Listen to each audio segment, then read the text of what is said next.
ये UPSC prelims 2026 के लिए द मॉडर्न हिस्ट्री ब्लूप्रिंट पर एक क्विक समरी है।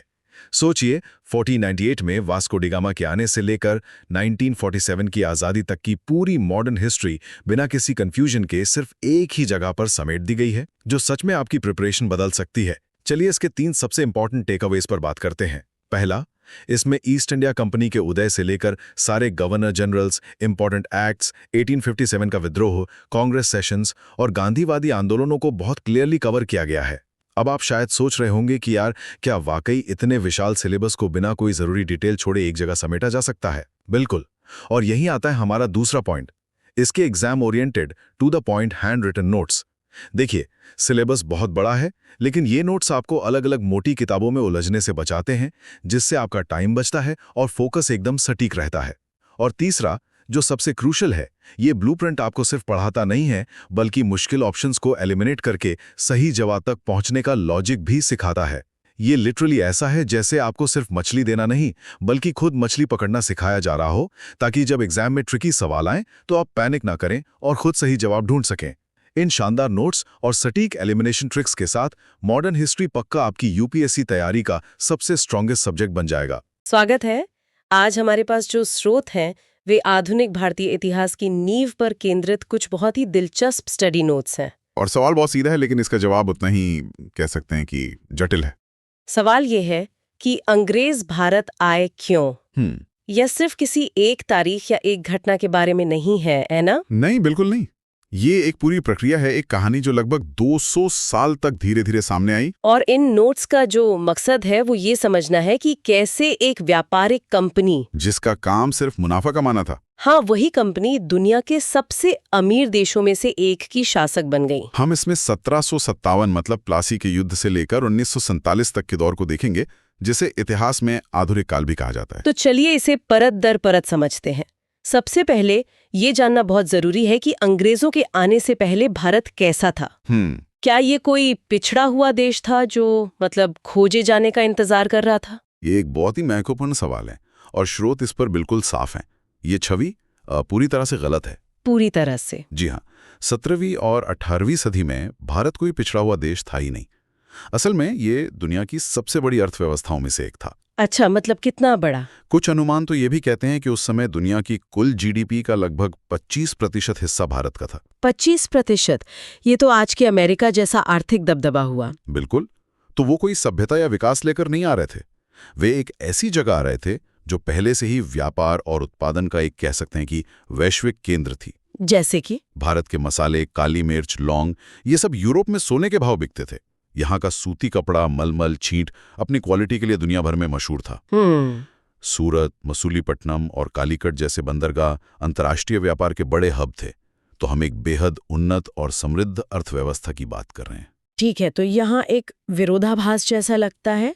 अगर भारत पहले से ही इतना समृद्ध था, तो यूरोपीय लोग इतनी लंबी और खतरनाक समुद्री यात्रा करके यहाँ आए ही क्यों? सही बात है। और इसके पीछे कोई एक सीधा सा जवाब नहीं है, बल्कि कई परतें हैं। सबसे पहला और सबसे साफ कारण तो व्यापार का जबरदस्त आकर्षण ही था।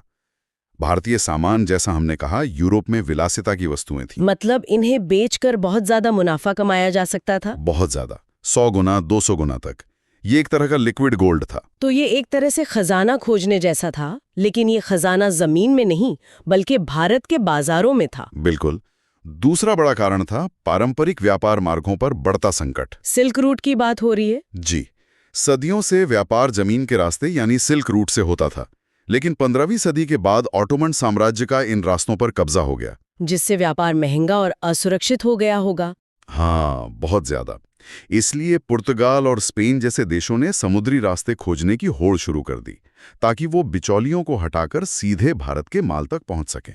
और तीसरा कारण जो इन नोट्स में है वो थोड़ा जटिल है, मर्केंटिलिज्म या वाणिज्यवाद। ये क्या था? मर्केंटिलिज्म सुनने में भारी शब्द लगता है, पर इसका फंडा बहुत सीधा था। बताइए। उस जमाने में देश सोचते थे कि दुनिया की दौलत यानी सोना चांदी एक केक की तरह है, जिसका साइज फिक्स है। अच्छा। तो अगर इंग्लैंड को बड़ा टुकड़ा चाहिए तो उसे फ्रांस या स्पेन का टुकड़ा छीनना ही पड़ेगा। मतलब ये सबका साथ सबका विकास वाली सोच नहीं थी? नहीं, बिल्कुल नहीं। ये मेरा विकास तुम्हारी कीमत पर वाली सोच थी। और इस खेल में उपनिवेश बनाना सबसे कारगर हथियार था। उपनिवेश से आप कच्चा माल लेते हैं और फिर वहीं अपना तैयार माल बेचते हैं। भारत इस खेल में एक जैकपॉट जैसा था। तो ये सिर्फ व्यापार नहीं था, बल्कि एक आर्थिक युद्ध था। यहाँ से चीजें और दिलचस्प हो जाती हैं। स्रोत खास तौर पर अंग्रेजों पर ध्यान देते हैं और उनके कारणों को 3 हिस्सों में बांटते हैं: आर्थिक, राजनीतिक और रणनीतिक। और आर्थिक कारण ही एक तरह से नींव थे। हाँ। ईस्ट इंडिया कंपनी की स्थापना का मुख्य उद्देश्य ही भारी मुनाफा कमाना था। लेकिन यहाँ एक बहुत जरूरी बात है। क्या?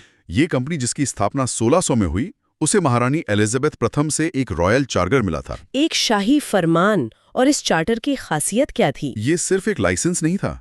इस चार्टर ने कंपनी को पूर्व में, मतलब भारत और आसपास के इलाकों में व्यापार करने का एकाधिकार दे दिया था। मोनोपोली। 1 मिनट, मोनोपोली मतलब कोई और ब्रिटिश कंपनी उनके साथ मुकाबला नहीं कर सकती? बिल्कुल। सारा मुनाफा सिर्फ इसी एक कंपनी की जेब में जाना था। तो ये सब एक कंपनी ने किया, अंग्रेजी सरकार ने नहीं? शुरू में तो हाँ। और ये कोई मामूली चार्टर नहीं था। इसे ऐसे समझिए कि आज सरकार किसी एक प्राइवेट कंपनी को ये अधिकार दे दे कि पूरे यूरोप से सिर्फ वही व्यापार कर सकती है और अपनी सुरक्षा के लिए सेना भी रख सकती है। अपनी सेना? एक प्राइवेट कंपनी? जी हाँ, किले बना सकती है, दूसरे देशों से संधि या युद्ध भी कर सकती है। ये एक प्राइवेट कंपनी को लगभग एक सरकार जितनी ताकत देने जैसा था। यहीं से खेल बदलना शुरू हुआ।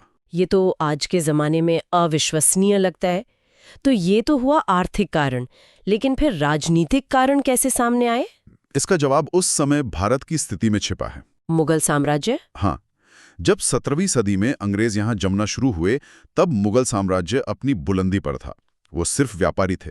लेकिन 18वीं सदी की शुरुआत तक औरंगजेब की मृत्यु के बाद हालात तेजी से बदल गए। विशाल मुगल साम्राज्य बिखरने लगा। बिल्कुल। और कंपनी ने इस राजनीतिक खालीपन में एक अवसर देखा। क्या उन्होंने ये आते ही भांप लिया था या ये धीरे धीरे हुआ? ये धीरे धीरे हुआ। पहले तो वो सिर्फ अपना व्यापार सुरक्षित करना चाहते थे, लेकिन जब उन्होंने देखा कि दिल्ली में बैठा बादशाह कमजोर हो गया है और बंगाल, अवध, हैदराबाद के नवाब और मराठा जैसी ताकतें आपस में ही लड़ रही हैं, तो उन्होंने इस लड़ाई का फायदा उठाया। हाँ, उन्होंने महसूस किया कि वे इन लड़ाइयों में किसी एक का साथ देकर अपना राजनीतिक प्रभाव बढ़ा सकते हैं। वे सिर्फ व्यापारी नहीं, बल्कि किंग मेकर बन सकते थे। और तीसरा कारण, रणनीतिक। ये सिर्फ भारत के बारे में नहीं था ना? नहीं, बिल्कुल नहीं। ये एक बड़ी शतरंज की बिसात थी। हिंद महासागर दुनिया का व्यापार का हाईवे था। इस पर नियंत्रण का मतलब था चीन और दक्षिण पूर्व एशिया के मसाला द्वीपों तक जाने वाले समुद्री मार्गों पर नियंत्रण।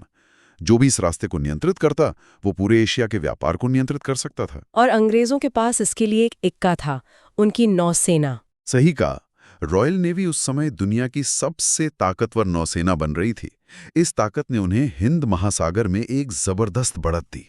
तो अगर हम इन तीनों को एक साथ देखें, व्यापार का लालच, भारत में राजनीतिक खालीपन और हिंद महासागर पर रणनीतिक नियंत्रण की इच्छा, इन तीनों ने मिलकर वो परफेक्ट तूफान खड़ा कर दिया। एकदम सही। स्रोत ये भी साफ करते हैं कि अंग्रेज इस दौड़ में अकेले नहीं थे। जब वे भारत पहुंचे तो मैदान पहले से ही भरा हुआ था। हाँ, ये एक बहुत ही भीड़ भरा मैदान था। पुर्तगाली तो 1498 में ही आ गए थे वास्को डी गामा के साथ। सबसे पहले? जी हाँ। और उन्होंने गोवा में अपना मजबूत अड्डा बनाया। उनके बाद 1602 में डच आए, जो मसालों के व्यापार में बहुत माहिर थे। और फ्रांसीसी भी तो थे, अंग्रेजों के सबसे बड़े प्रतिद्वंद्वी। बिल्कुल। फ्रांसीसी 1664 में आए और उन्होंने पौंडीचेरी को अपना केंद्र बनाया। अंग्रेजों और फ्रांसीसियों की दुश्मनी तो मतलब पूरी दुनिया में चल रही थी। भारत उनके लिए उसी लड़ाई का एक और मैदान था। और फिर 1600 में ब्रिटिश ईस्ट इंडिया कंपनी आई, जिसने सूरत से शुरुआत की। जी। और इन सभी के बीच जबरदस्त होड़ थी, जो अक्सर खूनी लड़ाइयों में बदल जाती थी। तो असली सवाल ये है कि इन सभी ताकतवर खिलाड़ियों के बीच से आखिरकार अंग्रेज ही कैसे सबसे ऊपर निकल गए? उन्होंने पुर्तगालियों, डचों और खासकर फ्रांसीसियों को कैसे पछाड़ दिया? क्या ये सिर्फ सैन्य ताकत थी या उनकी कूटनीति, जिसे हम डिवाइड एंड रूल कहते हैं, ज्यादा कारगर साबित हुई? ये एक बेहतरीन सवाल है और इसका जवाब है कि ये कई चीजों का मिश्रण था। अच्छा। पहला, जैसा आपने कहा, कूटनीति। वो भारतीय राजाओं की आपसी दुश्मनी का फायदा उठाने में फ्रांसीसियों से ज्यादा माहिर निकले। एक को दूसरे के खिलाफ खड़ा कर देना। हाँ। और फिर विजेता से फायदे वसूलना। दूसरा, उनकी कंपनी को ब्रिटिश सरकार और बैंक ऑफ इंग्लैंड से लगातार मजबूत आर्थिक समर्थन मिलता रहा, जो फ्रांसीसी कंपनी के पास नहीं था। और तीसरा, उनकी लीडरशिप, रॉबर्ट क्लाइव जैसे लोग। बिल्कुल, वो ज्यादा चालाक और मौकापरस्त साबित हुए। तो ये सिर्फ तोपों की लड़ाई नहीं थी, बल्कि दिमाग और पैसे की भी लड़ाई थी। स्रोत एक बहुत ही दिलचस्प प्रगति का चार्ट बनाते हैं जो पूरी कहानी को समझा देता है।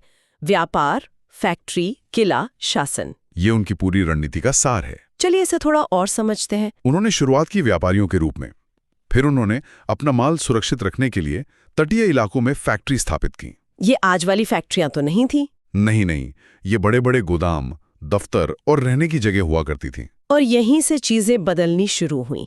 फैक्ट्री से किला कैसे बना? सोचिए, इन फैक्ट्रियों में लाखों का माल पड़ा है। ये तो एक खुला खजाना था जिस पर समुद्री लुटेरों और दूसरे यूरोपियों की नजर थी। हाँ, तो कंपनी ने क्या किया? उन्होंने अपने गोदामों के चारों तरफ ऊंची ऊंची दीवारें खड़ी करनी शुरू कर दी और फिर उन पर तोपें लगा दी। भारतीय सैनिक, जिन्हें सिपाही कहा जाता था, तैनात कर दिए। देखते ही देखते जो सिर्फ एक गोदाम था, वो कलकत्ता में फोर्ट विलियम जैसा एक छोटा मोटा मिलिट्री बेस बन गया। और यहीं से शासन की शुरुआत हुई। किले से शासन तक का सफर। ठीक वहीं से ये किले सिर्फ सुरक्षा के केंद्र नहीं रहे, बल्कि ताकत के केंद्र बन गए। इन किलों से वे धीरे धीरे आसपास के गांवों से टैक्स वसूलने लगे, अपना कानून चलाने लगे, और यहीं से भारत पर ब्रिटिश प्रभुत्व की असली कहानी शुरू हुई। तो इन नोट्स से जो मुख्य बात सामने आती है वो ये है कि भारत पर ब्रिटिश शासन की शुरुआत किसी भव्य योजना से नहीं हुई। नहीं, ये तलवार लेकर आए किसी सिकंदर की कहानी नहीं है। ये व्यापार के लालच से शुरू हुई एक धीमी और अवसरवादी प्रक्रिया थी। बिल्कुल, ये मसालों और कपड़ों की तलाश में शुरू हुआ, और फिर भारत की आंतरिक परिस्थितियों ने, जैसे कमजोर होते मुगल साम्राज्य ने, उन्हें ऐसे अवसर दिए, उन्होंने बस नौके पर चौका मारा बार बार। और ईस्ट इंडिया कंपनी, जो सिर्फ मुनाफा कमाने आई एक प्राइवेट कॉर्पोरेशन थी, वो धीरे धीरे एक साम्राज्य चलाने वाली शासक शक्ति में बदल गई। एक ऐसी शक्ति जिसने अगले 200 वर्षों के लिए भारतीय उपमहाद्वीप के इतिहास, समाज और अर्थव्यवस्था को हमेशा के लिए बदल कर रख दिया। बिल्कुल, और यहाँ एक विचार छोड़ते हैं जिस पर मनन किया जा सकता है। जरूर। स्रोत हमें ये तो बताते हैं कि क्या हुआ और कैसे हुआ, लेकिन एक गहरा सवाल ये है, क्या ये सब सिर्फ संयोग और अवसर का परिणाम था, या कंपनी के इरादे शुरू से ही व्यापार से कहीं ज्यादा थे?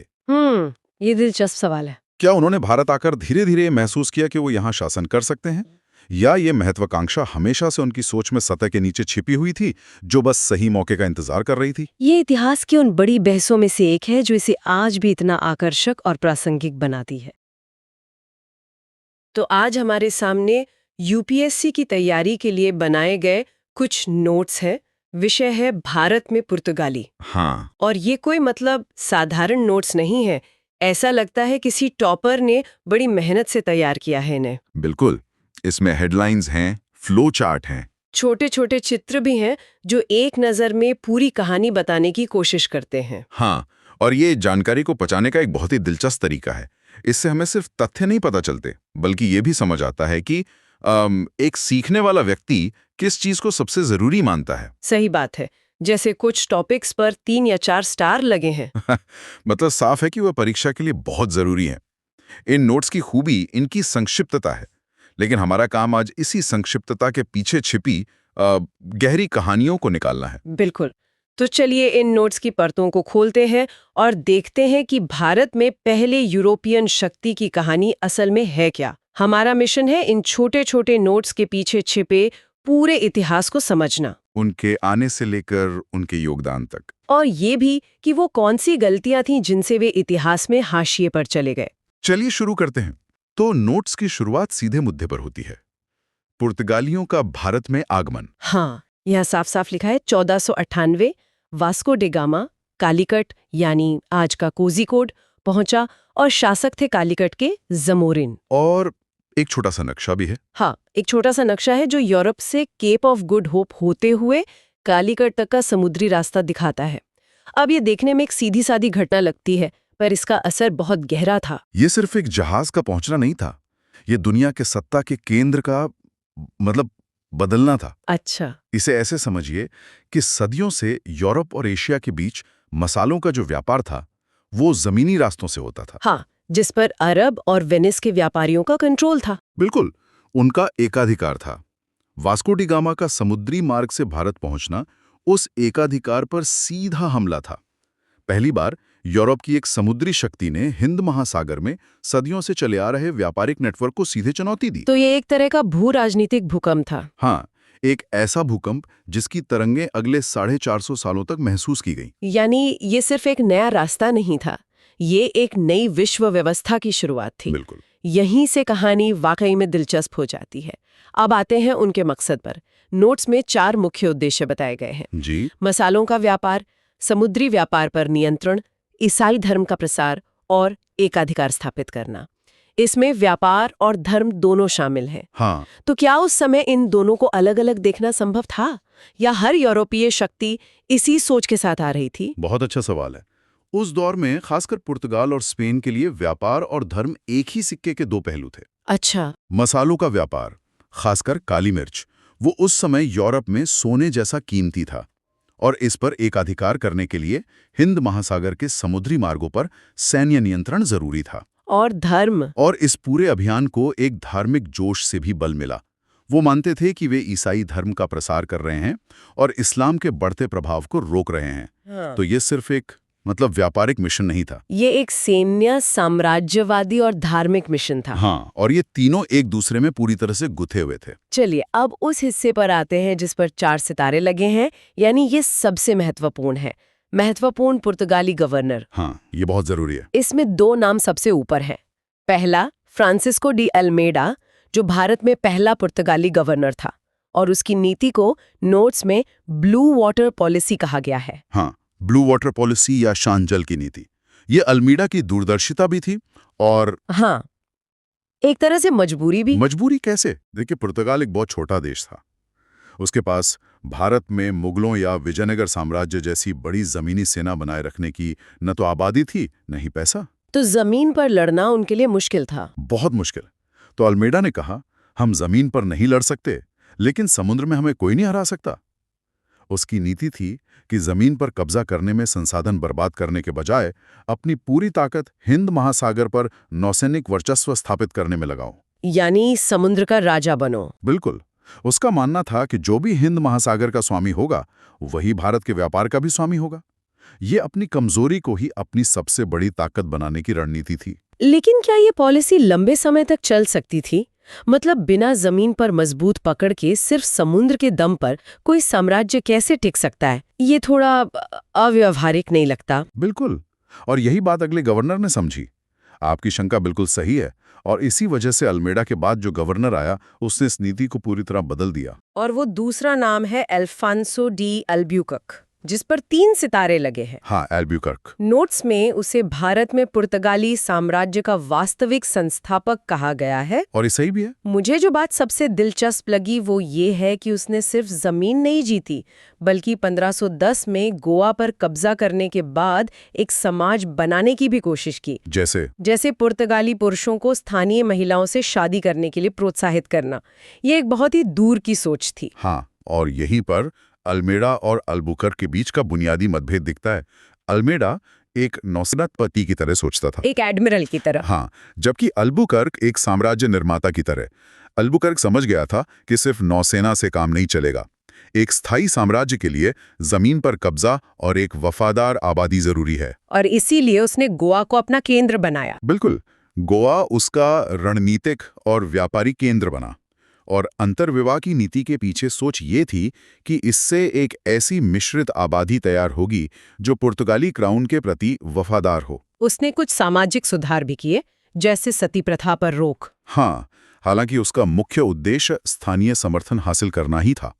वो सिर्फ व्यापार नहीं, बल्कि एक स्थायी पुर्तगाली समाज और साम्राज्य भारत में स्थापित करना चाहता था। तो अल्बुकर्क ने गोवा को तो अपना गढ़ बना लिया, लेकिन क्या उनके ठिकाने सिर्फ गोवा तक ही सीमित थे?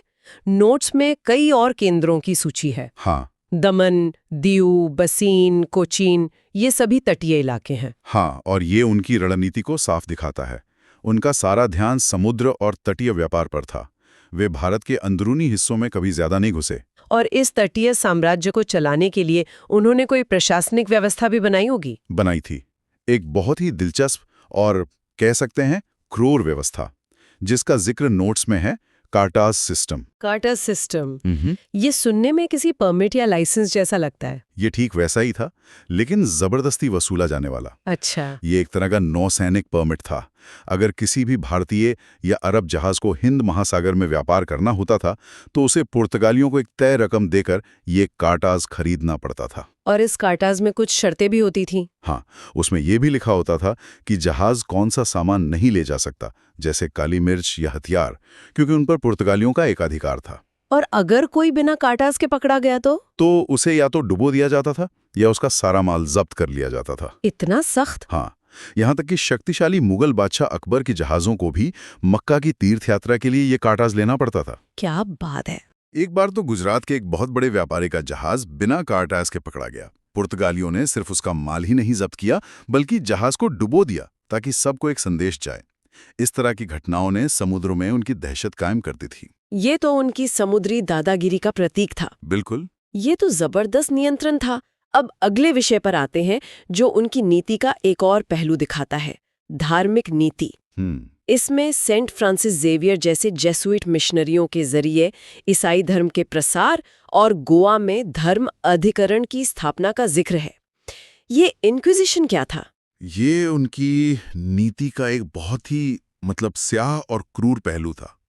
जहां एक तरफ वे व्यापार कर रहे थे, वहीं दूसरी तरफ वे अपने धर्म का आक्रामक रूप से प्रचार भी कर रहे थे। और गोवा में 1560 में ये धर्म अधिकरण स्थापित किया गया। हाँ, इसका घोषित मकसद तो था धर्म परिवर्तन कर चुके ईसाइयों को उनके पुराने धर्म की तरफ वापस जाने से रोकना।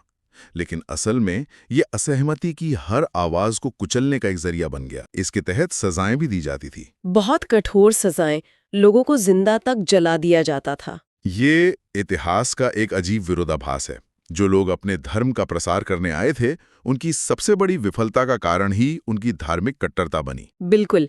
इसी नीति के कारण स्थानीय लोगों, चाहे वे हिंदू हों या मुसलमान, में उनके प्रति गहरी नफरत और अविश्वास पैदा हो गया। इसने उन्हें कभी भी एक लोकप्रिय शक्ति नहीं बनने दिया। और ये बाद में उनके पतन का एक बड़ा कारण बना। हाँ, एक बहुत बड़ा कारण। तो अब आते हैं पतन के कारणों पर। नोट्स में एक बहुत ही साफ सुथरे फ्लो चार्ट के जरिए इसे समझाया गया है। हाँ, पहला, पुर्तगाल की छोटी आबादी और सीमित संसाधन। दूसरा, प्रशासन में फैला भ्रष्टाचार। तीसरा, उनकी यही कठोर धार्मिक नीति। और चौथा, जो शायद सबसे बड़ा कारण था, डच, अंग्रेज और फ्रांसीसियों जैसी नई और ज्यादा ताकतवर यूरोपीय शक्तियों का उदय। एक क्लासिक कहानी है जो इतिहास में कई साम्राज्यों के साथ दोहराई गई है। पुर्तगाल ने जो रास्ता खोला था, उसी रास्ते पर उनसे ज्यादा ताकतवर और बेहतर संगठित प्रतिद्वंदी आ गए। जैसे डच और अंग्रेजों की ईस्ट इंडिया कंपनियां। हाँ, वे निजी थीं, मुनाफे के लिए काम करती थीं और ज्यादा कुशल थीं, जबकि पुर्तगाली साम्राज्य सरकार चलाती थी, जिसमें भ्रष्टाचार और लाल फीताशाही बहुत थी। और उनकी नौसेना भी पुरानी पड़ गई होगी। बिल्कुल। 17वीं शताब्दी की शुरुआत तक वे डच और अंग्रेजों की नई तकनीक का सामना नहीं कर पाए।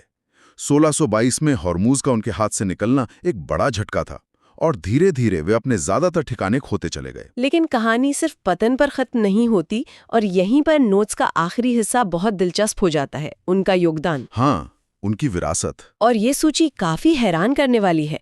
मिर्च, आलू, टमाटर, अनानास, काजू और तंबाकू जैसी चीजें भारत में वही लेकर आए। ये वाकई में दिलचस्प है ना। आज मिर्च और आलू के बिना भारतीय खाने की कल्पना करना भी मुश्किल है। बिल्कुल। लेकिन ये दोनों चीजें मूल रूप से अमेरिकी महाद्वीप की हैं, जो पुर्तगालियों के जरिए भारत पहुंची। और ये सिर्फ स्वाद की बात नहीं थी। मतलब? आलू जैसी फसल ने भारत के कई हिस्सों में अकाल के समय लाखों लोगों की जान बचाई, क्योंकि ये कम पानी में और किसी भी तरह की जमीन पर उग सकती थी। तो ये एक तरह की कृषि क्रांति थी। हाँ, एक ऐसी क्रांति जिसने भारत के खान पान और अर्थव्यवस्था को हमेशा के लिए बदल दिया। सिर्फ इतना ही नहीं, नोट्स में 2 और महत्वपूर्ण योगदानों का जिक्र है। एक, नौसैनिक युद्ध की बेहतर तकनीकें, जैसे जहाजों पर तोपें लगाना। हाँ, और उसे एक तैरते हुए किले की तरह इस्तेमाल करना। और दूसरा, गोवा में 1556 में प्रिंटिंग प्रेस की शुरुआत, जो भारत में पहला प्रिंटिंग प्रेस था। ये दोनों ही बहुत बड़े बदलाव थे। हाँ, दूरगामी बदलाव। नौसैनिक युद्ध की तकनीकों ने मराठों जैसे भारतीय शासकों को भी अपनी नौसेना बनाने के लिए प्रेरित किया, और प्रिंटिंग प्रेस ने तो सूचना और ज्ञान के प्रसार का एक नया दरवाजा ही खोल दिया। भले ही शुरुआत में इसका इस्तेमाल सिर्फ धार्मिक साहित्य छापने के लिए हुआ। हाँ, लेकिन इसने भारत में छपाई की तकनीक की नींव रखी। ये एक ऐसा योगदान था जिसका महत्व शायद उस समय उन्होंने खुद भी नहीं समझा होगा। तो इन संक्षिप्त नोटों के जरिए हमने 1500 साल से भी ज्यादा के इतिहास का एक तेज दौरा किया, वास्को डी गामा की मसालों की खोज से लेके अल्बुकर्के गोवा पर कब्जे तक, उनकी समुद्री दादागिरी से लेकर उनकी धार्मिक कट्टरता तक, और फिर उनके पतन से लेकर आलू और मिर्च जैसी विरासत छोड़ने तक। ये वाकई में एक पूरी और जटिल कहानी है। इन सोर्सेस से एक बात तो साफ होती है कि पुर्तगालियों ने समुद्र पर नियंत्रण को अपनी शक्ति का आधार बनाया था। उनकी सफलता, उनका प्रशासन और अंत में उनका अस्तित्व, सब कुछ इसी एक चीज पर टिका था। और ये एक महत्वपूर्ण सवाल खड़ा करता है जिस पर श्रोता सोच सकते हैं। क्या? सोर्सेज में बताए गए काटाज सिस्टम के बारे में सोचें, जहां हिंद महासागर में व्यापार करने के लिए उनके परमिट की जरूरत होती थी। उन्होंने समुद्र के रास्ते को नियंत्रित करके पूरे व्यापार को नियंत्रित कर लिया। हाँ। आज के डिजिटल युग में क्या डेटा और सूचना तक पहुंच को नियंत्रित करने वाली बड़ी तकनीकी कंपनियां एक तरह का आधुनिक काटाज सिस्टम बना रही हैं? ये एक दिलचस्प तुलना है। जहां इंटरनेट के विशाल महासागर में यात्रा करने के लिए, अपने विचारों को फैलाने के लिए या अपना व्यापार चलाने के लिए हमें उनके प्लेटफॉर्म्स, उनके सर्च इंजिन्स और उनके एल्गोरिथम्स की जरूरत पड़ती है। और नमस्कार, आज हम एक पहेली सुलझाने जा रहे हैं। एक ऐसी कंपनी की पहेली जो अपने समय में दुनिया की सबसे अमीर, सबसे ताकतवर कॉर्पोरेशन थी। इतनी अमीर की कि एप्पल, गूगल और फेसबुक जैसी आज की कई बड़ी कंपनियों की कुल संपत्ति को मिला दें तो भी शायद उसकी बराबरी ना हो पाए। इस कंपनी के पास अपनी सेना थी, अपने जहाज थे और इसने कई देशों पर राज किया। लेकिन जब भारत की बात आई तो ये कंपनी अंग्रेजों के सामने इतनी आसानी से कैसे हार गई? आज हमारे पास जो स्रोत है वे यूपीएससी प्रीलिम्स परीक्षा के लिए तैयार किए गए कुछ नोट्स हैं जो भारत में डच ईस्ट इंडिया कंपनी यानी वीओसी की कहानी बताते हैं। तो चलिए आज इन नोट्स के जरिए इस सवाल का जवाब ढूंढते हैं कि दुनिया का पहला कॉर्पोरेट दिग्गज भारत की दौड़ में क्यों पिछड़ गया। और ये सवाल बहुत जरूरी है क्योंकि ये कहानी सिर्फ इतिहास की नहीं है। ये कहानी है रणनीति की, फोकस की और इस बात की कि कैसे मुनाफे की भूख साम्राज्यवाद को एक नया और शायद ज्यादा बेरहम चेहरा दे सकती है। डच ईस्ट इंडिया कंपनी की कहानी ये समझने के लिए अहम है कि भारत में अंग्रेजों का रास्ता साफ कैसे हुआ। ये उस खाली जगह की कहानी है जो डचों के जाने के बाद बनी और जिसे अंग्रेजों ने बड़ी तेजी से भर दिया। तो चलिए कहानी की शुरुआत वहीं से करते हैं जहां से इस कंपनी की शुरुआत हुई।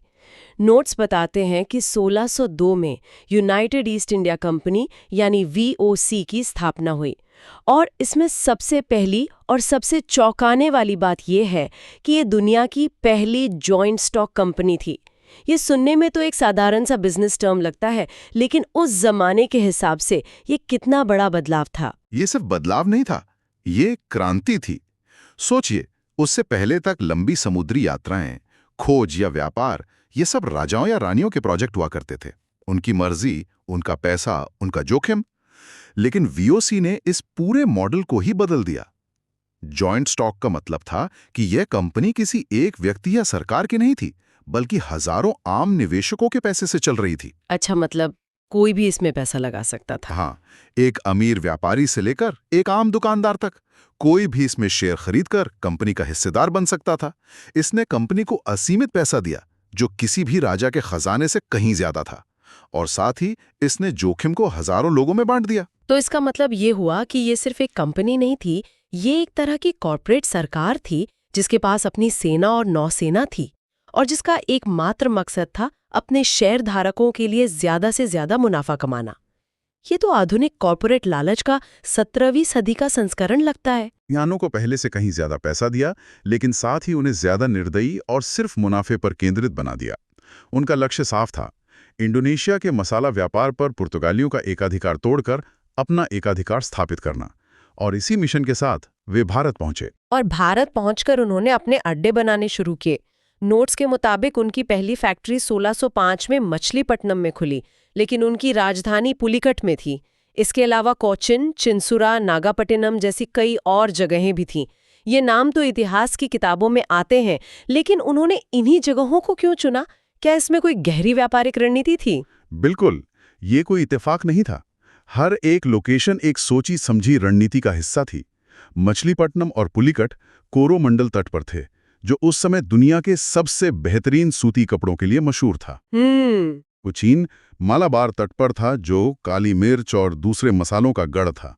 और बंगाल में चिंसुरा वो तो एक खजाना था। वहां से उन्हें सिर्फ रेशम और अफीम ही नहीं, बल्कि शोरा भी मिलता था। एक मिनट, शोरा?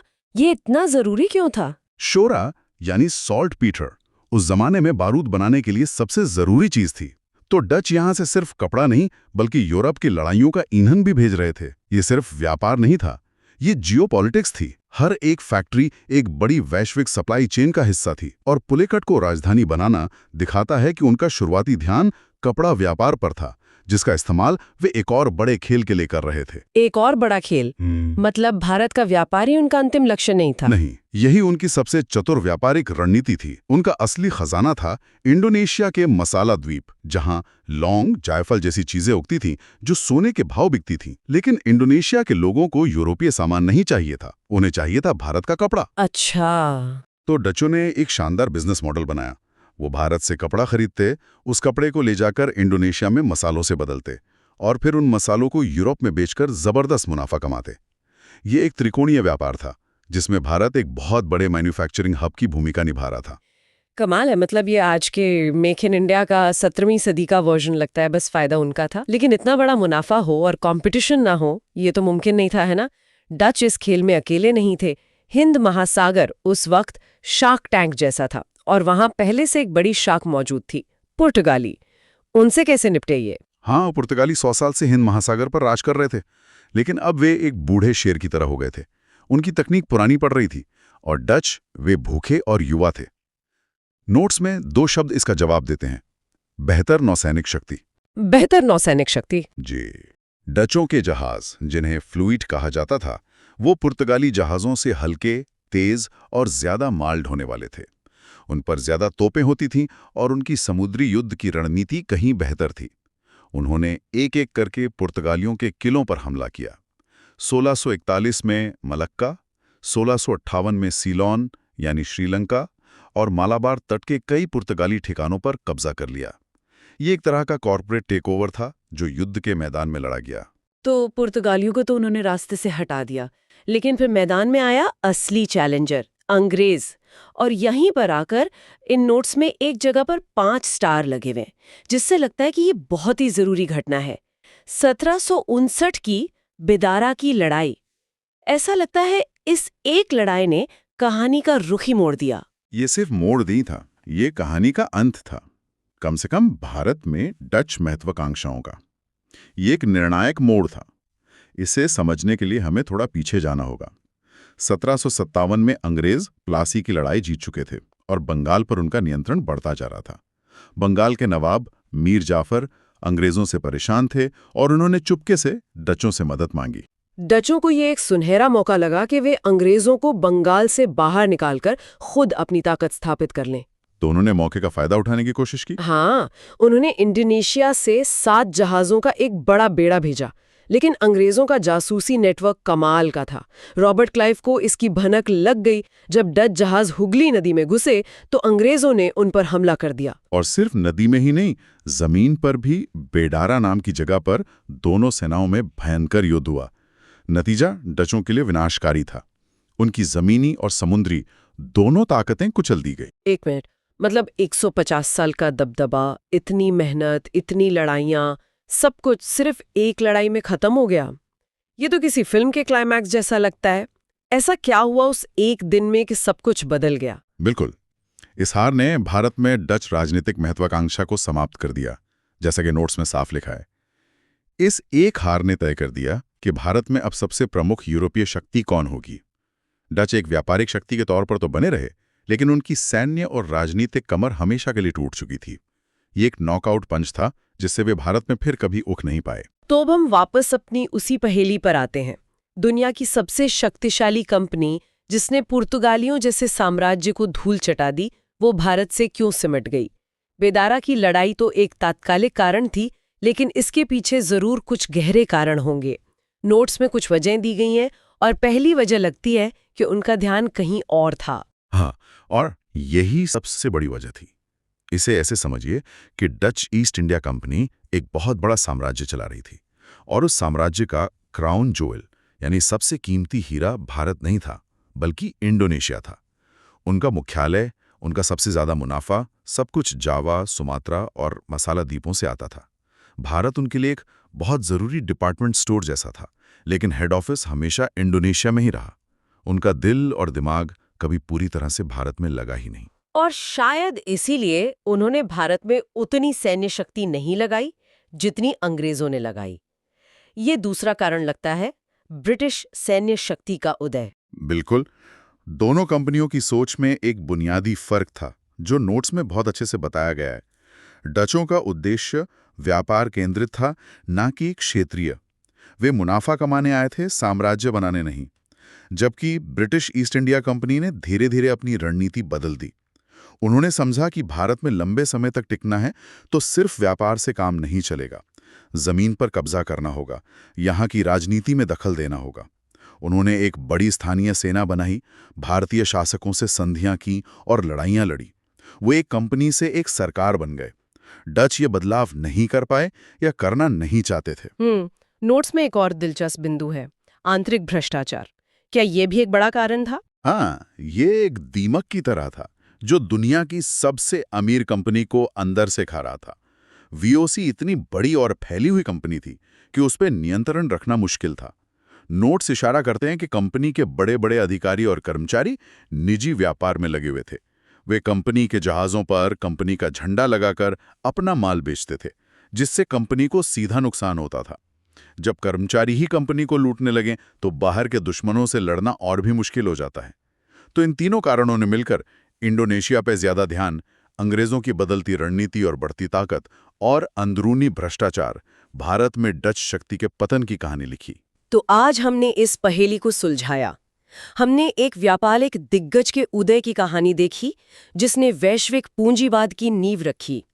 हमने उसके चतुर व्यापार मॉडल को समझा, कैसे उसने पुर्तगाली एकाधिकार को तोड़ा और कैसे आखिरकार 1759 में बेदारा की लड़ाई में अंग्रेजों से हारकर भारत में अपनी राजनीतिक महत्वाकांक्षाओं को खो दिया। यहां से जो सबसे बड़ा सबक मिलता है वो ये है कि भारत में यूरोपीय शक्तियों की कहानी सिर्फ अंग्रेजों की कहानी नहीं है।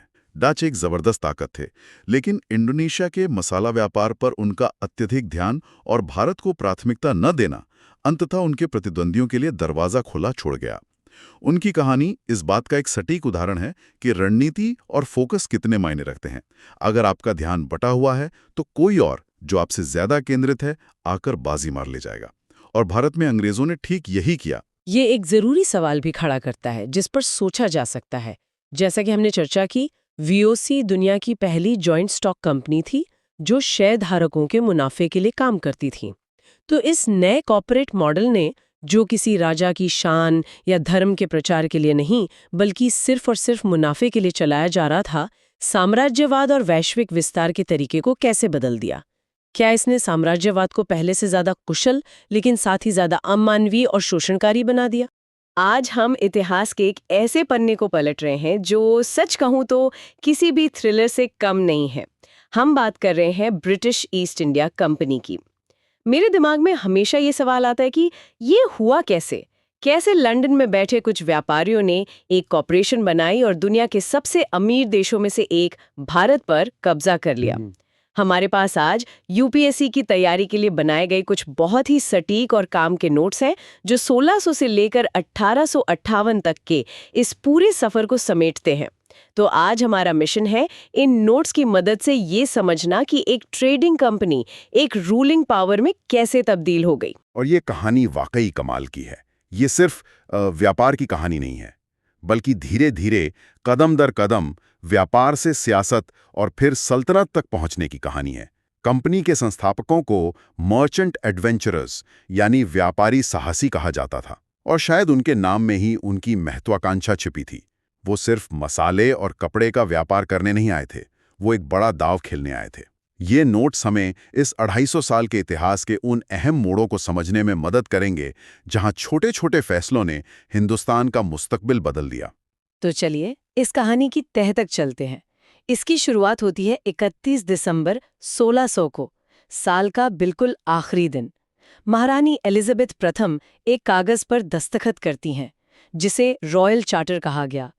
इस चार्टर ने कंपनी को पूरब के साथ व्यापार करने का एकाधिकार यानी मोनोपोली दे दी। ये शब्द मोनोपोली सुनने में जितना सीधा लगता है, ये उससे कहीं ज्यादा ताकतवर था। बिल्कुल।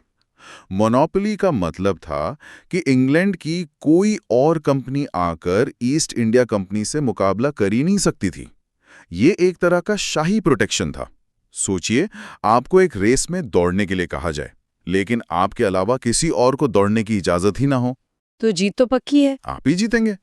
ये सिर्फ एक बिजनेस लाइसेंस नहीं था, ये एक तरह से सत्ता का आशीर्वाद था, जिसने उन्हें शुरुआत से ही दूसरों पर एक जबरदस्त बढ़त दे दी। और इसी शाही ताकत के साथ उन्होंने भारत का रुख किया। उन्होंने अपनी पहली फैक्ट्री सूरत में खोली, लेकिन इसके बाद जो हुआ वो सिर्फ फैक्ट्रियां खोलना नहीं था। मद्रास में फोर्ट सेंट जॉर्ज, फिर बम्बई, जो उन्हें पुर्तगालियों से दहेज में मिला था। सोचकर ये अजीब लगता है कि आज का इतना बड़ा शहर किसी शाही शादी का तोहफा था। और फिर कलकत्ता में फोर्ट विलियम। ये सिर्फ गोदाम नहीं थे, ये किले बंद बस्तियां थीं। एक ट्रेडर को किले की क्या जरूरत? यही सवाल तो सबसे अहम है। इन किलों का बनना ही उनके इरादों का पहला संकेत था। शुरुआत में जब सर थॉमस रो जहांगीर के दरबार में पहुंचे तो उनका रवैया बहुत अलग था। वो एक फरियादी थे जो व्यापार के लिए फरमान यानी शाही इजाजत मांग रहे थे। उस वक्त मुगल सल्तनत ताकतवर थे, अपने चरम पर थी, और कंपनी को उनके नियमों के हिसाब से चलना पड़ता था। लेकिन जैसे जैसे दिल्ली में मुगल सत्ता कमजोर पड़ती गई, कंपनी का आत्मविश्वास बढ़ता गया। फोर्ट सेंट जॉर्ज और फोर्ट विलियम जैसे नाम, ये किसी ट्रेडिंग पोस्ट के नाम नहीं लगते। नहीं, ये सत्ता के केंद्र की तरह लगते हैं। तो शुरुआत में ये बस मुगल बादशाह के आगे हाथ जोड़कर व्यापार की इजाजत मांग रहे थे। ये उस ताकतवर कंपनी की छवि से बिल्कुल अलग है, जिसके बारे में हम जानते हैं। तो ये बदलाव आया कैसे? कब व्यापारी से शासक बनने का सफर शुरू हुआ? ये बदलाव एक झटके में नहीं आया। इसका एक बड़ा ट्रिगर पॉइंट था भारत में फ्रांसीसियों का आना। अब कंपनी का मुकाबला सिर्फ भारतीय शासकों से नहीं, बल्कि अपने सबसे बड़े यूरोपीय दुश्मन फ्रांस से भी था। यहीं से कर्नाटक युद्धों का सिलसिला शुरू हुआ, जो 1746 से 63 तक चले। अच्छा। और यहाँ एक बहुत दिलचस्प बात है। वो क्या है ना, ये लड़ाई सिर्फ भारत में नहीं थी। असल में ये ब्रिटेन और फ्रांस के बीच एक ग्लोबल पावर स्ट्रगल का हिस्सा था। मतलब अमेरिका से लेकर भारत तक? बिल्कुल। ये एक तरह की प्रॉक्सी वॉर थी, जो भारतीय जमीन पर लड़ी जा रही थी। अच्छा, तो इस प्रॉक्सी वॉर से कंपनी ने सीखा क्या? उन्होंने दो बहुत जरूरी सबक सीखे। पहला, उन्होंने फ्रांसीसियों को हराकर अपने सबसे बड़े यूरोपीय कॉम्पिटिटर को रास्ते से हटा दिया, मैदान साफ हो गया। और दूसरा, जो शायद इससे भी ज्यादा जरूरी था, वो क्या? उन्होंने भारतीय राजाओं की आपसी फूट का फायदा उठाना सीख लिया। उन्होंने देखा कि कैसे एक राजा को दूसरे के खिलाफ खड़ा करके अपना मकसद पूरा किया जा सकता है। ये वो प्लेबुक थी जिसका इस्तेमाल उन्होंने अगले 100 सालों तक किया। और इसी प्लेबुक का सबसे बड़ा इम्तिहान शायद बंगाल में हुआ। 2 लड़ाइयों का जिक्र आता है जो टर्निंग पॉइंट मानी जाती हैं। एक तो 1757 में प्लासी की लड़ाई, और दूसरी 1764 में बक्सर की लड़ाई। प्लासी को तो अक्सर एक लड़ाई से ज्यादा एक साजिश कहा जाता है। सही है। प्लासी असल में मैदान में जीती गई जंग से ज्यादा धोखे और साजिश की जीत थी, जहां नवाब का सेनापति ही कंपनी से मिल गया था। लेकिन इसका नतीजा बहुत बड़ा था। रातों रात ईस्ट इंडिया कंपनी बंगाल की किंग मेकर बन गई। King maker? हाँ, वो जिसे चाहते नवाब बनाते। असली पावर उनके हाथ में आ गई। पर असली गेम चेंजर थी बक्सर की लड़ाई। वो एक असली लड़ाई थी जिसमें कंपनी ने मुगल बादशाह, अवध के नवाब और बंगाल के नवाब की मिलीजुली फौजों को हराया।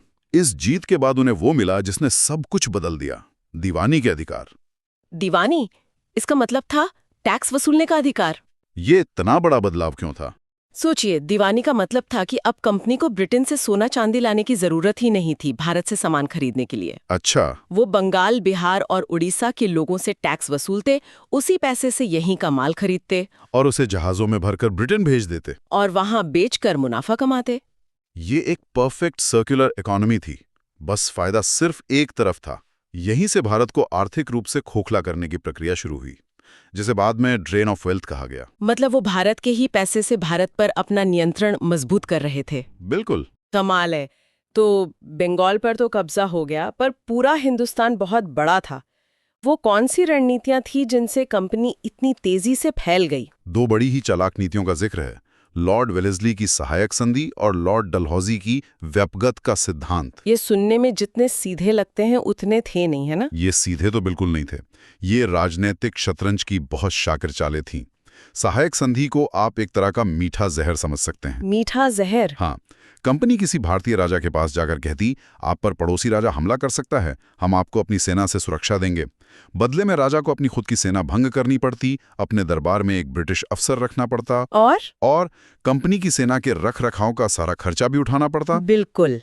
1 मिनट, मतलब भारतीय राजा अपनी ही सुरक्षा के लिए कंपनी को पैसे देते थे और उसी पैसे से कंपनी एक सेना रखती थी जो कल को उन्हीं के खिलाफ इस्तेमाल हो सकती थी। ये तो एक तरह का प्रोटेक्शन रैकेट लगता है। बिल्कुल यही था।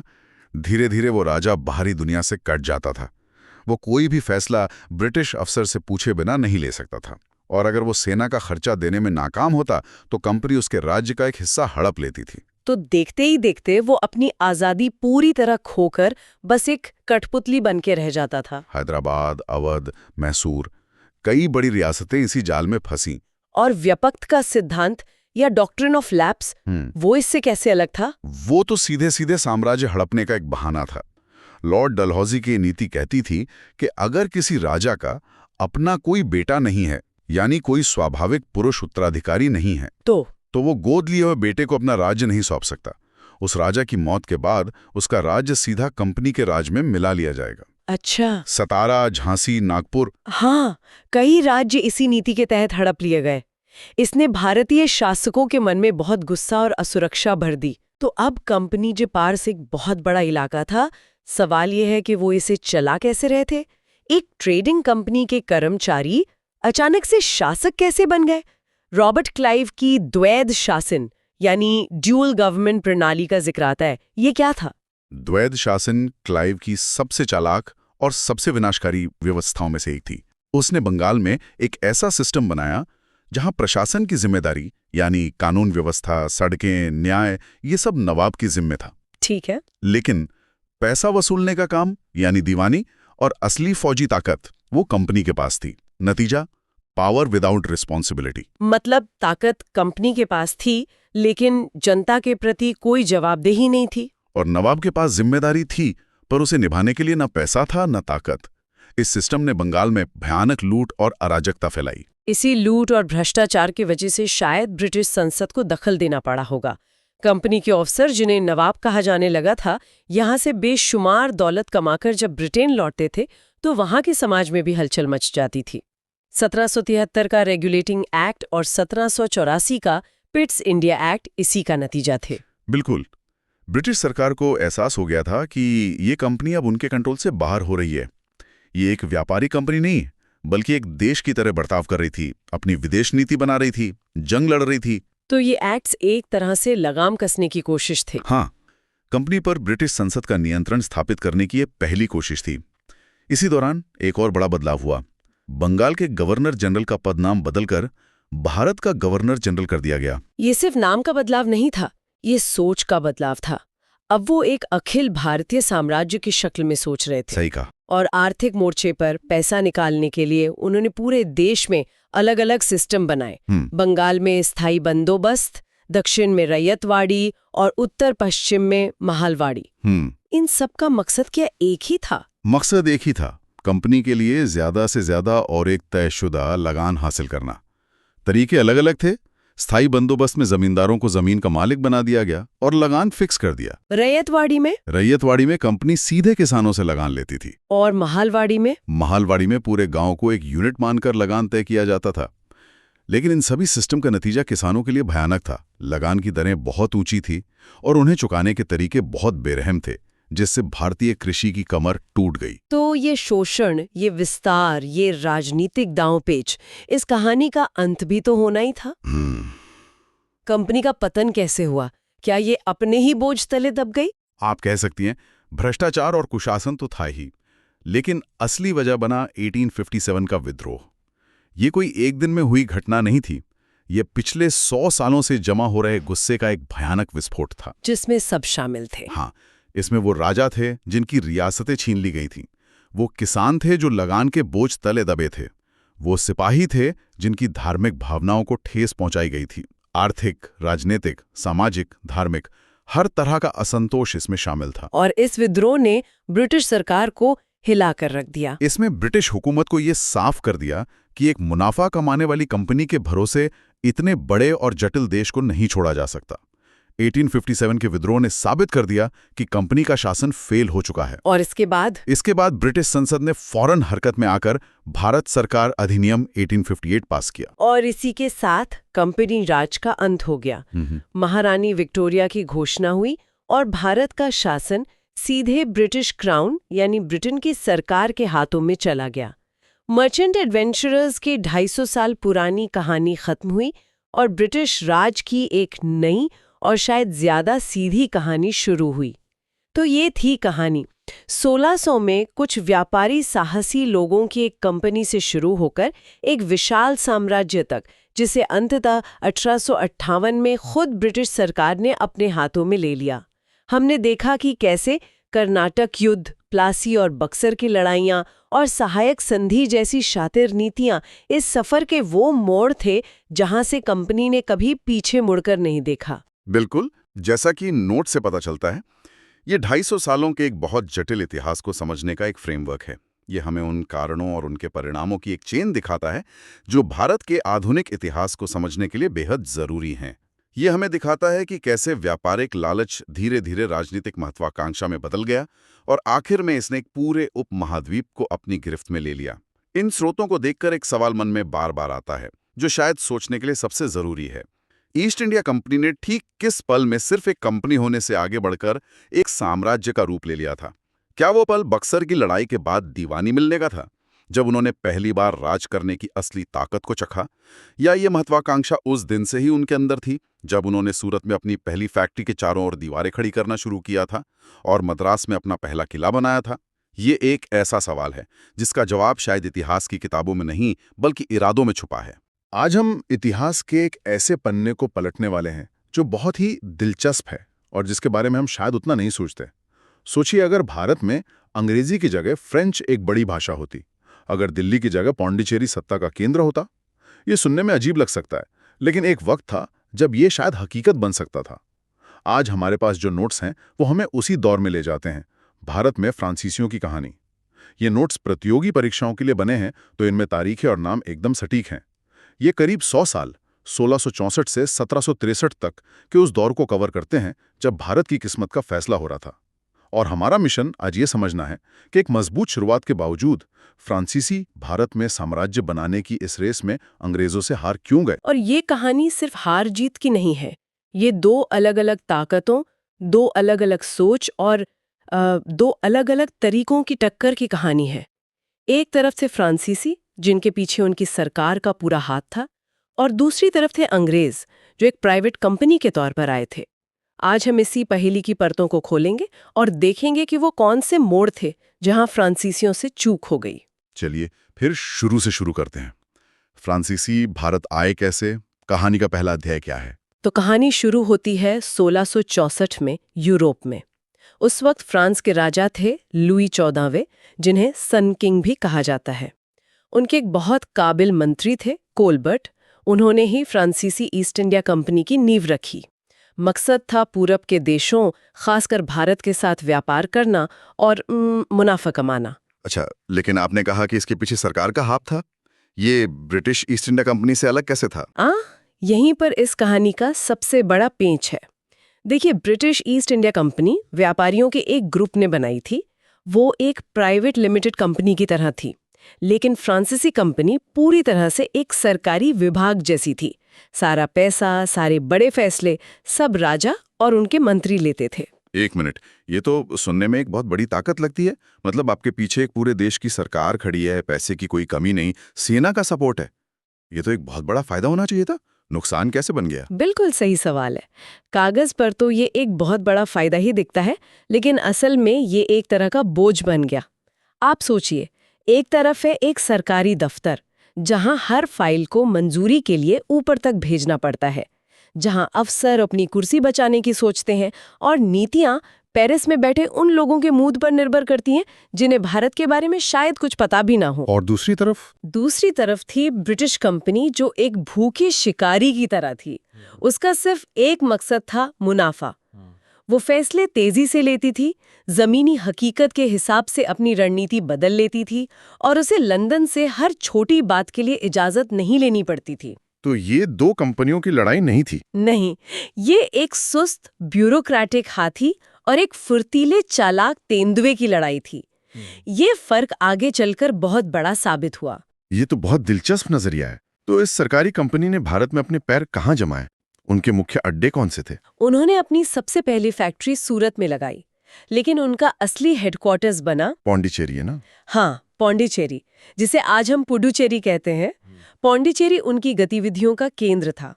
इसके अलावा बंगाल में चंद्रनगर और दक्षिण भारत में माहे, कराईकल और यनम में भी उनके मजबूत ठिकाने थे। और शुरुआत में पूरा ध्यान व्यापार पर था। बिल्कुल, कपड़े, मसाले, नील, इन चीजों में बहुत मुनाफा था। लेकिन जब दो बड़ी ताकतें एक ही बाजार में मुनाफा कमाने आती हैं, तो वो ज्यादा देर तक सिर्फ व्यापारी बनकर नहीं रह सकती। जल्द ही मसालों और कपड़ों की ये होड़ मैदाने जंग में बदल गई होगी। आपने बिल्कुल सही पकड़ा। और उनके सामने सबसे बड़े दुश्मन थे अंग्रेज, जो पहले से ही भारत में अपनी जड़ें जमा रहे थे। यहीं से भारत में एंग्लो फ्रेंच दुश्मनी का वो दौर शुरू हुआ जिसे हम कर्नाटक युद्ध या कार्नेटिक वॉर्स के नाम से जानते हैं। इन नोट्स का सबसे जरूरी हिस्सा यही है। कर्नाटक युद्ध, ये नाम तो इतिहास की किताबों में बहुत बार आता है, लेकिन ये युद्ध असल में थे क्या? क्या ये सिर्फ कर्नाटक के इलाके के लिए लड़े गए थे? नहीं, और यही समझना सबसे जरूरी है। ये लड़ाइयां असल में प्रॉक्सी वॉर्स थीं। जब भी यूरोप में ब्रिटेन और फ्रांस के बीच जंग छिड़ती तो उसकी आग भारत तक पहुंच जाती थी। दोनों कंपनियां भारत में एक दूसरे को कमजोर करने की कोशिश करने लगती थीं। और अखाड़ा बन गया दक्षिण भारत का कर्नाटक क्षेत्र। हाँ, क्योंकि वो उस समय मुगल साम्राज्य के कमजोर पड़ने की वजह से राजनीतिक रूप से बहुत अस्थिर था। तो पहला राउंड किसके नाम रहा? पहला कर्नाटक युद्ध, जो नोट्स के मुताबिक 1746 से 48 तक चला। पहले राउंड में फ्रांसीसियों का पलड़ा भारी रहा। उनके गवर्नर डुप्ले ने एक बहुत ही शानदार चाल चली और अंग्रेजों के सबसे मजबूत किले मद्रास पर कब्जा कर लिया। ये तो अंग्रेजों के लिए बहुत बड़ा झटका रहा होगा। बहुत बड़ा। ऐसा लगा कि फ्रांसीसी इस खेल में आगे निकल गए हैं। लेकिन फिर ऐसा क्या हुआ कि जीती हुई बाजी पलट गई? यहीं पर वो सरकारी रिमोट कंट्रोल वाली बात सामने आती है। फ्रांसीसियों ने भारत में मद्रास जीता, लेकिन इस जंग का फैसला हुआ हजारों मील दूर यूरोप में। वहां ऑस्ट्रिया में एक अलग युद्ध चल रहा था, जिसे खत्म करने के लिए एक्स-ला-चैपेल नाम की एक संधि हुई। उस संधि में बड़े देशों के बीच लेन देन हुआ और फ्रांस को बदले में भारत में जीता हुआ मद्रास अंग्रेजों को लौटाना पड़ा। क्या बात कर रहे हैं? मतलब यहाँ के गवर्नर और सेना की पूरी मेहनत पर पेरिस में बैठे नेताओं ने पानी फेर दिया? बिल्कुल। इससे भारत में मौजूद फ्रांसीसी अफसरों को ये साफ हो गया कि वो कितनी भी मेहनत कर लें, असली चाबी तो यूरोप में ही थी। तो इसके बाद आया दूसरा कर्नाटक युद्ध 1749 से 54 तक। हाँ, और इस बार रणनीति पूरी तरह बदल गई। क्या बदलाव आया? इस बार दोनों ने सीधे लड़ने के बजाय एक नई और ज्यादा खतरनाक चाल चली। उन्होंने भारतीय रियासतों के अंदरूनी झगड़ों में दखल देना शुरू कर दिया। अच्छा। अगर किसी रियासत में गद्दी के लिए दो राजकुमार लड़ रहे हैं, तो फ्रांसीसी एक का साथ देते और अंग्रेज दूसरे का। वे अपनी सेना और पैसा लगाकर अपने पसंदीदा नवाब को गद्दी पर बिठाते। अच्छा, तो ये किंग मेकर यानी राजा बनाने वाला खेल था। एकदम सही। ये उनकी रणनीति में 180 डिग्री का बदलाव था। अब वो सिर्फ व्यापारी नहीं थे, वो सत्ता के दलाल बन गए थे। मतलब जैसे आज के दौर में कोई बड़ी कंपनी किसी देश के चुनाव में पैसा लगाकर अपनी पसंद की सरकार बनवाती। बिल्कुल, बस वो यही काम 18वीं सदी में तलवार और तोप के दम पे कर रहे थे। और इसी खेल में अंग्रेजों की तरफ से रॉबर्ट क्लाइव का उदय हुआ। हाँ, रॉबर्ट क्लाइव। उसने अपनी हिम्मत और चालाकी से फ्रांसीसियों की कई योजनाओं को नाकाम कर दिया। और फिर आया फाइनल शोडाउन, तीसरा और आखिरी कर्नाटक युद्ध। नोट्स में इसे निर्णायक बताया गया है, 1758 से 63 तक। हाँ, ये फाइनल राउंड था और इस दौर की सबसे बड़ी और निर्णायक लड़ाई हुई 1760 में, जिसे वांडीवॉश की लड़ाई यानी बैटल ऑफ वांडीवॉश कहते हैं। वांडीवॉश की लड़ाई? ये फ्रांसीसियों के लिए एक नॉकआउट पंच जैसा था। इस लड़ाई में ब्रिटिश सेनापति सर आयरकूट ने फ्रांसीसी सेना को बुरी तरह से हराया। वांडीवॉश की लड़ाई ने यह तय कर दिया कि भारत का भविष्य किस यूरोपीय शक्ति के हाथ में होगा। और इस लड़ाई का अंत कैसे हुआ? इसका अंत हुआ 1763 की पेरिस की संधि के साथ। इस संधि ने भारत में फ्रांसीसियों के साम्राज्य बनाने के सपने को हमेशा के लिए चकनाचूर कर दिया। उन्हें अपनी बस्तियां तो वापस मिली। हाँ, पांडिचेरी और चंद्रनगर जैसी बस्तियां वापस मिल गईं, लेकिन 2 बड़ी शर्तों के साथ। एक, वो इन बस्तियों की किलेबंदी नहीं कर सकते, और दूसरा, वो यहाँ बड़ी सेना नहीं रख सकते। मतलब उन्हें कह दिया गया कि आप यहाँ रह सकते हैं, लेकिन सिर्फ व्यापारी बनकर, शासक बनकर नहीं। सही कहा। तो हमने देखा कि क्या हुआ। अब उस सवाल पर वापस आते हैं कि ये क्यों हुआ। इस पूरी कहानी में फ्रांसीसियों का मुख्य चेहरा कौन था? वो कौन सा लीडर था जिसके होते हुए भी वो हार गए? नोट्स में डुप्ले का नाम बार बार आता है। डुप्ले इस कहानी का सबसे दिलचस्प और शायद सबसे ट्रैजिक किरदार है। वो एक बहुत ही दूरदर्शी और महत्वाकांक्षी गवर्नर था। उसकी सोच सिर्फ व्यापार तक सीमित नहीं थी, वो सच में भारत में एक फ्रांसीसी साम्राज्य का सपना देखता था। ये किंग मेकर वाली रणनीति भी उसी की थी? हाँ, उसी के दिमाग की उपज थी, और कुछ समय के लिए वो इसमें बहुत सफल भी रहा। उसने दक्षिण भारत में फ्रांसीसी प्रभाव को चरम पर पहुंचा दिया। तो फिर गड़बड़ कहाँ हुई? गड़बड़ हुई उसकी अपनी सरकार के साथ। डुप्ले यहाँ शतरंज की लंबी बिसात बिछा रहा था, लेकिन पेरिस में बैठे उसके बॉस सिर्फ फौरी नफा नुकसान देख रहे थे।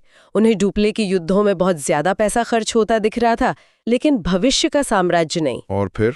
और एक बहुत ही नाजुक मोड़ पर, जब फ्रांसीसियों को उसकी सबसे ज्यादा जरूरत थी, उसे वापस फ्रांस बुला लिया गया। ये फ्रांसीसियों के लिए एक बहुत बड़ा रणनीतिक झटका था, जिससे वो कभी उबर नहीं पाए। मतलब उनके सबसे काबिल खिलाड़ी को फाइनल मैच से ठीक पहले बेंच पर बिठा दिया गया। हाँ। डुप्ले का हटना तो एक बड़ा कारण हुआ।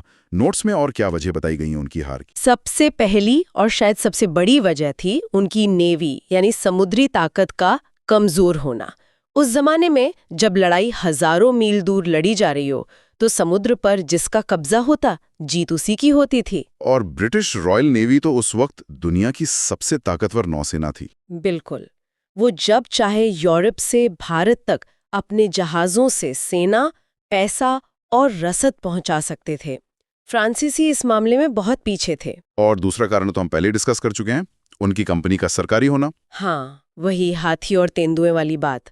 फ्रांसीसी कंपनी सरकारी फैसलों के बोझ तले दबी थी, जबकि ब्रिटिश कंपनी तेजी से फैसले ले रही थी और मुनाफे से अपनी ताकत लगातार बढ़ा रही थी। और एक तीसरा बड़ा कारण भी था जिस पर लोग कम ध्यान देते हैं। वो क्या था? वो था फोकस का अंतर। फ्रांसीसी दक्षिण भारत के कर्नाटक की राजनीति में ही उलझे रह गए। वो हैदराबाद और कर्नाटक के नवाबों को बदलने में अपनी सारी ऊर्जा लगा रहे थे। और उसी दौरान अंग्रेजों ने चुपचाप एक कहीं बड़े खजाने पर कब्जा कर लिया, और वो था बंगाल। हाँ, बंगाल उस वक्त भारत का सबसे अमीर सूबा था। वहां से अंग्रेजों को बेहिसाब दौलत मिली, और इसी दौलत के दम पर उन्होंने फ्रांसीसियों के खिलाफ अपनी लड़ाई को फंड किया। ये तो कुछ ऐसा हुआ कि फ्रांसीसी एक छोटे से तालाब में मछली पकड़ने की कोशिश कर रहे थे और अंग्रेजों ने पूरे समंदर पर कब्जा कर लिया। आपने बहुत अच्छी तरह से समझाया। बंगाल से मिले पैसे ने इस लड़ाई का नतीजा पहले ही तय कर दिया था। तो नतीजा बिल्कुल साफ है। वांडीवॉश की लड़ाई और पेरिस की संधि के बाद भारत में फ्रांसीसी एक राजनीतिक ताकत के तौर पर खत्म हो गए। बिल्कुल। वो एक छोटी मोटी व्यापारिक शक्ति बनकर पांडिचेरी और कुछ और जगहों पर सिमट कर रह गए। और इसका भारत के इतिहास पर बहुत गहरा असर पड़ा। हाँ, इसने भारत में ब्रिटिश राज का रास्ता पूरी तरह से साफ कर दिया। अंग्रेजों के लिए आखिरी और सबसे बड़ी यूरोपीय चुनौती खत्म हो गई थी। इसके बाद उनके रास्ते में सिर्फ भारतीय शक्तियां बची थीं, जैसे मराठा, मैसूर के हैदर अली और टीपू सुल्तान, और सिख, जिन्हें हराने में अंग्रेजों को अगले 100 साल लगे। हाँ, लेकिन उस जीत की नींव फ्रांसीसियों को हराकर ही रखी गई थी। तो अगर हम आज की इस पूरी चर्चा को समेटें, तो कहानी यह है कि फ्रांसीसी सरकार के पूरे तामझाम के साथ भारत आए। उन्होंने पांडिचेरी जैसे मजबूत अड्डे बनाए और डुप्ले जैसे काबिल गवर्नर के नेतृत्व में एक साम्राज्य का सपना भी देखा। लेकिन आखिर में वो अंग्रेजों से कर्नाटक की निर्णायक लड़ाइयां, खासकर वांडीवॉश की लड़ाई, हार गए। और उनकी इस हार के पीछे 3 बड़ी वजहें थीं: कमजोर नौसेना, एक सुस्त और अदूरदर्शी सरकारी कंपनी, और बंगाल जैसे अमीर सूबे को नजरअंदाज करके सिर्फ दक्षिण भारत पर फोकस करना। ये वो सभी मैदान थे जहां अंग्रेज उनसे कई कदम आगे थे। हाँ, उनकी प्राइवेट कंपनी की बनावट ज्यादा लचीली और असरदार साबित हुई, जबकि फ्रांसीसी कंपनी सरकारी नियंत्रण के बोझ तले ही दबकर रह गई। आज की ये बातचीत फ्रांसीसियों की असफलता पर ही केंद्रित रही, लेकिन जाते जाते एक सवाल छोड़ जाते हैं। इतिहास अगर मगर पर नहीं चलता, लेकिन सोचना तो दिलचस्प है। क्या होता अगर गवर्नर डुप्ले को उस नाजुक मोड़ पर फ्रांस वापस नहीं बुलाया गया होता? क्या उसकी दूरदर्शिता और भारतीय राजनीति की गहरी समझ भारत का इतिहास बदल सकती थी? क्या हम आज वाकई ब्रिटिश भारत की जगह एक फ्रेंच इंडिया की कल्पना कर सकते थे, जहां सड़कों के नाम फ्रेंच में होते और शायद क्रिकेट की जगह कोई और खेल लोकप्रिय होता? ये एक ऐसा सवाल है जिसका जवाब तो नहीं है, लेकिन ये हमें सोचने पर मजबूर जरूर करता है।